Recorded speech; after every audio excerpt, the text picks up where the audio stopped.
বাদ গেছে তাদের নাম তুলতে হবে। আর এই দাবিতেই শিয়ালদা থেকে সমর্থকদের নিয়ে নওশাদ সিদ্দিকী তার মিছিলের ছবি আপনারা দেখছেন।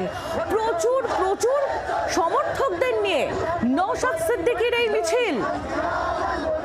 বুলডোজার রাজ নিয়েও আজ তিনি সরব হয়েছেন এই মিছিল থেকে। কথা বলবো প্রসেনজিৎ সর্দারের সঙ্গে, আমাদের প্রতিনিধি রয়েছেন আমাদের সঙ্গে টেলিফোন লাইনে। প্রসেনজিৎ, একদিকে যখন আমরা দেখছি তৃণমূল কংগ্রেসের যে কর্মসূচি সহায়কদের খুঁজে পাওয়া যাচ্ছে না, আর নওশাদ সিদ্দিকী তিনি রীতিমতো হাজার হাজার কর্মী সমর্থক নিয়ে পথে নামেন। দেখো, সেইটাই কিন্তু ভোটের পরে প্রথমবার যদি বিরোধী জায়গাতে বা বিরোধী রাজনৈতিকভাবে প্রতিবাদ করতে থাকে, তাহলে কিন্তু নওশাদ সিদ্দিকী যেভাবে তাকামতকে দিয়ে এই শহরের বুকে তিনি নেমেছেন, রাস্তা নামিয়েছেন, তাতে কিন্তু একটা প্রতিবাদ দেখা গেছে। এবং তিনি পরিষ্কার জানিয়েছেন যে তৃণমূলের যে আজকের কর্মসূচি ছিল সেখানে বলা যেতে পারে 50 জন বিধায়ক অনুপস্থিত ছিল। এবং সেই জায়গায় দাঁড়িয়ে তৃণমূলের যারা বিধায়ক এসেছেন তাদেরকে আর হয়তো দেখা যাবে না, তাদের ময়দানে সেই প্রতিবাদ করতেও দেখা যাবে না।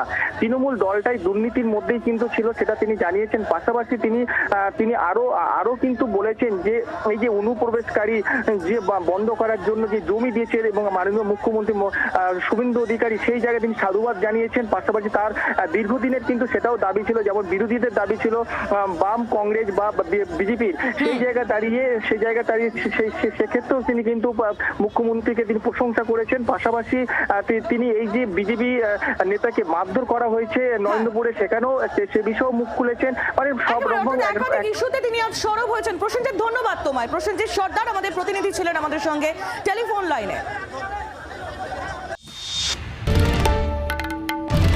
বাংলার আওয়াজ।